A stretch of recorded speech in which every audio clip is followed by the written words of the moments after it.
అరబ్బా అప్పట్లోనే వేసేశారు కిళ్ళి. ఆ రోజుల్లో కళాకారులు ముఖ్యంగా నాటక రంగంలో రాణించేవారు. కారా కిళ్ళి, చుట్టా తాగడం అలవాటుగా పెట్టుకునేవారు. ఎందుకంటే కిళ్ళీలలో ఉపయోగించే సుగంధ ద్రవ్యాలు, సున్నం నటీనటుల గాత్రం బాగుపరుస్తాయని, అలాగే దంతాలకు బలం చేకూరుస్తాయని వారి విశ్వాసం. ఉదయాన్నే చుట్ట పీల్చడం ద్వారా కంఠంలోని శ్లేష్మం తొలగిపోతుందని, తద్వారా వాచకం అందరినీ అలరించేలా సాగుతుందని నాటక రంగంలో అనుభవజ్ఞులు చెప్పేవారు. నటరత్న ఎన్టీఆర్ కూడా కిళ్ళి, చుట్టా పీల్చడం అలవాటయ్యాయి. ఆయన పెదనాన్న షోకు రామయ్య కూడా అప్పట్లో రంగస్థలంపై మార్తాండుడిలా పద్యాలు వల్లిస్తూ నటించేవారు. ఆయనకు కూడా కిళ్ళీ నమలడం, చుట్ట పీల్చడం అలవాటు.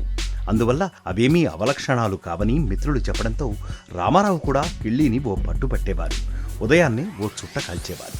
చిత్రసీమలోనూ రామారావు ఆ అలవాట్లను కొనసాగించారు. అయితే ఓసారి దిగ్దర్శకుడు బిఎన్ రెడ్డి ఎన్టీఆర్ కిళ్ళీ నమలడం చూసి ఆ అలవాటును మానుకోమని సూచించారు. ఎందుకంటే ఎంతో అందంగా ఉండే మీ ముఖం త్వరగా పీక్కుపోతుందని, పైగా దంతాలు కూడా పాడవుతాయని బిఎన్ రెడ్డి చెప్పారు.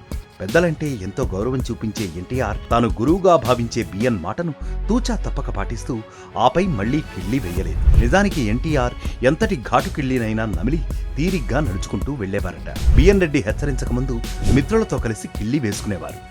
అందున కారాకిళ్ళీలో జర్దా దట్టించి మరీ వేసుకుని ఏమాత్రం తూగకుండా రూమ్కు చేరుకునేవారు. ఎన్టీఆర్ బలాన్ని చూసి ఆయన గదిలోనే ఉండే తాతినేని ప్రకాశరావు, టీవీ రాజు, డి యోగానంద్ వంటి మిత్రులు ఆశ్చర్యపోయేవారు. సినిమాల్లో నటించేటప్పుడు సందర్భం ఉంటేనే కిళ్ళీ వేసేవారు తప్ప నిజ జీవితంలో మాత్రం ఆ తర్వాత మళ్లీ కిళ్ళీ ఊసే ఎత్తలేదు ఎన్టీఆర్. 1979లో యుగంధర్ చిత్రంలో హీరో పాత్రకు కిళ్ళీలు నమలడం అలవాటు. అంతేకాదు కిళ్ళీపైనే ఓరబ్బా వేసుకున్న కిళ్ళీ అనే పాట కూడా అందులో ఉంది. ఆ సమయంలోనే తనకు ఇష్టమైన జర్దా కిళ్ళీ మళ్లీ నమిలారు రామారావు. కానీ సినిమా పూర్తయ్యాక కిళ్ళీ మాట మరచిపోయేవారు. ఇక భారీ డైలాగ్స్ చెప్పే సీన్స్ ఉన్న సమయంలో మాత్రం చుట్ట కాల్చేవారు. అలా చుట్టను ఉదయాన్నే ఒకటి పీల్చడం అనే అలవాటును కొనసాగించారు. పైగా ఎవరూ ఆయనను చుట్ట కాల్చడం మానేయమని అడిగినట్లు లేదు. అయితే 1977లో ముదుమలై అడవిలో ఏకధాటిగా అడవిరాముడు షూటింగ్లో పాల్గొన్నారు ఎన్టీఆర్.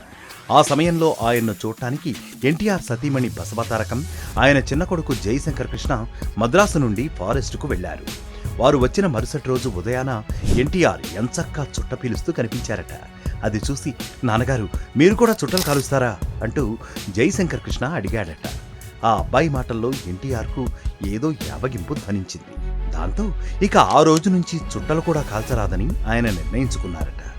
అది ఎన్టీఆర్ పంథా. పెద్దల సూచనైనా, పిల్లల యావగింపైనా అర్థం చేసుకుని మరీ పాటించేవారు.